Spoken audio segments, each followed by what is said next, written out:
Okay, here is the final video showcasing the Shang-Chi figure that I transformed into a custom G.I. Joe Classified Series Quick Kick.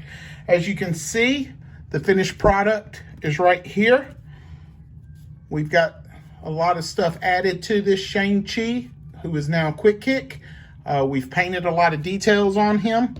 And to give you an idea, here is a close-up of the figure before I kind of break everything down to show you.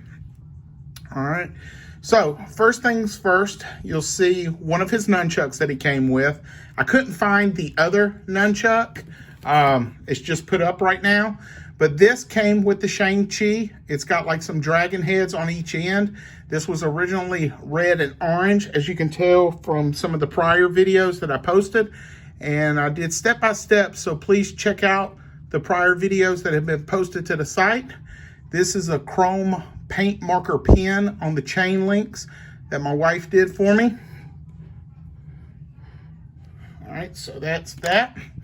This is a sword right here, which he can hold fairly well. It's a little bit loose in his hand, but I have more katanas, but it'll work for what I need it to.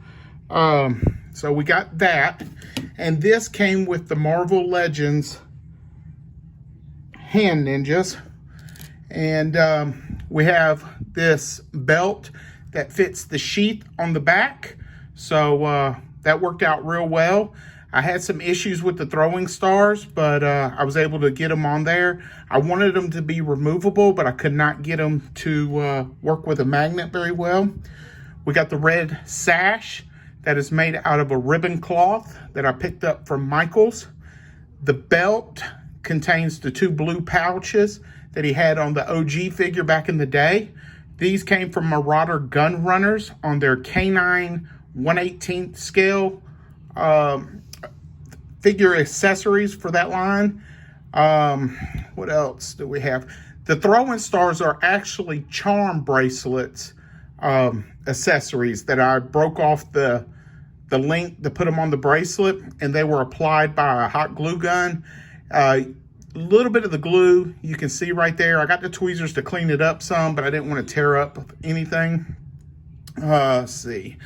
The paint that I used on this figure was a primer by, I want to say, Army something. I can't remember. It's in, I think, the first video. Army Builders primer, which Pigment Surgery recommended off his channel, Shelf Gravy, and he does a lot of custom work. The paint that I used was Model Testers black paint, white paint, and red paint for his headband. I cut off the long tendrils of the handband to give it a shorter look. I thought that was going to be a little bit harder, but it wasn't. If you use a very expensive brush and paint, it really works well to apply it on the figure. I took apart the legs using the hot water technique, the boil and pop. I sanded down at the thigh cut so there wouldn't be any paint rub. Took apart the knee joints. Took a razor blade, cut down where it wouldn't cause any rubbage right there, which I'm not going to be handling this a whole bunch. Because I don't want it to become damaged. I just wanted it to fit on the shelf with my other Joes and do some action figure photography with it.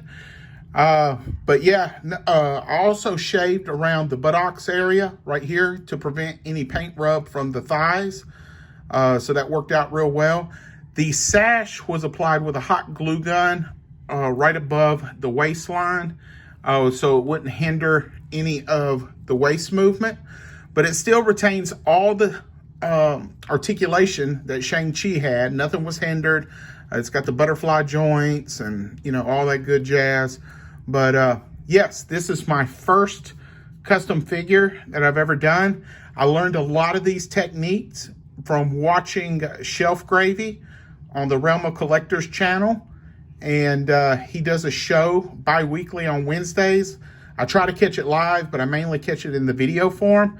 But it's him and his wife, Chan, but it's Pigment Surgery. and he goes over several tutorials on dioramas, diorama props, customizing figures, and it's all real time. And let me tell you, he is very forthcoming when it comes to getting advice or, you know, some information. Me and him text back and forth on Facebook, and he was able to help me out a lot on this. So check out his stuff. You will not be disappointed. But yeah, that is my first custom figure. I'm planning on making a second one.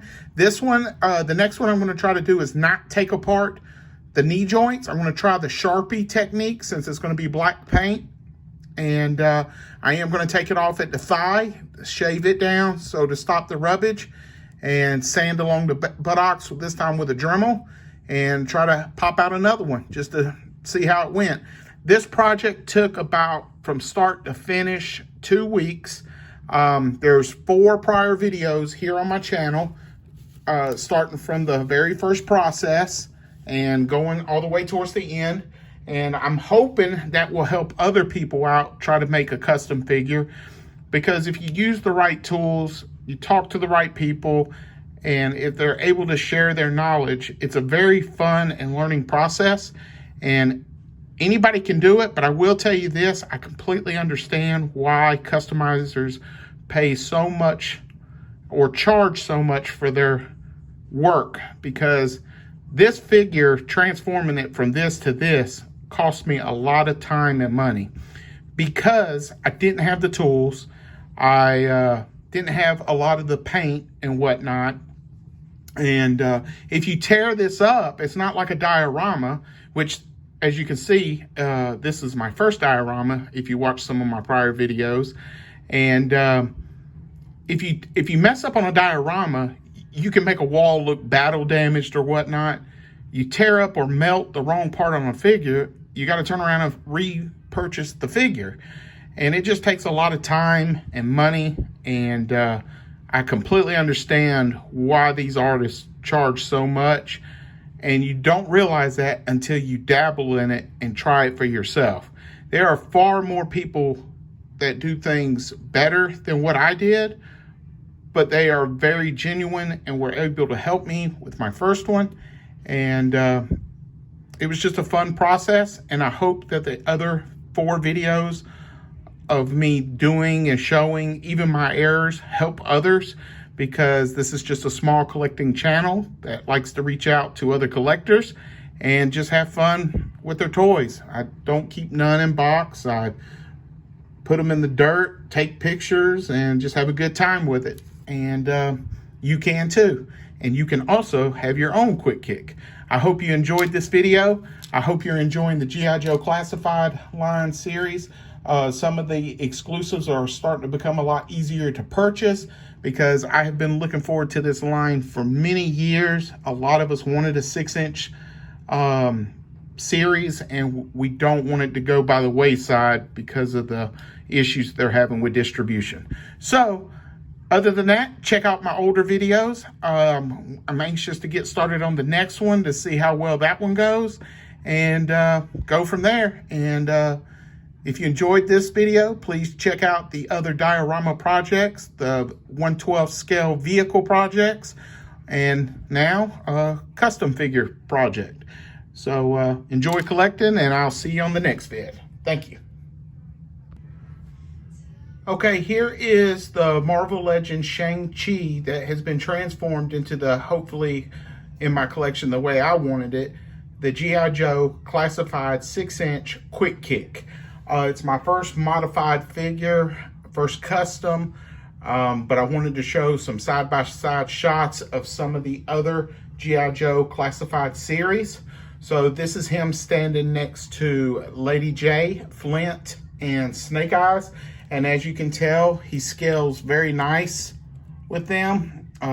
There's Snake Eyes talking to him right there. So you can see the size comparison works out great.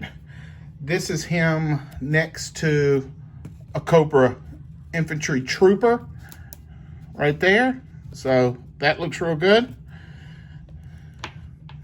This is him next to Cobra Ninja right there, and he scales well there. And next to Major Blood. So yeah, so let me get these out of the way to show you a little bit better of what I'm talking about. Many people have already customized a Shang-Chi for this, and I'm gonna put them side by side with Snake Eyes, so get an idea of the size of who we might be in combat with. Is one of the ninjas right there. Get him to stand up. So yeah, he scales very well with that. So I just wanted to show you some comparison videos of him next to other figures in the line that I wanted him to fit in with, and to check it out for yourselves. And that's it.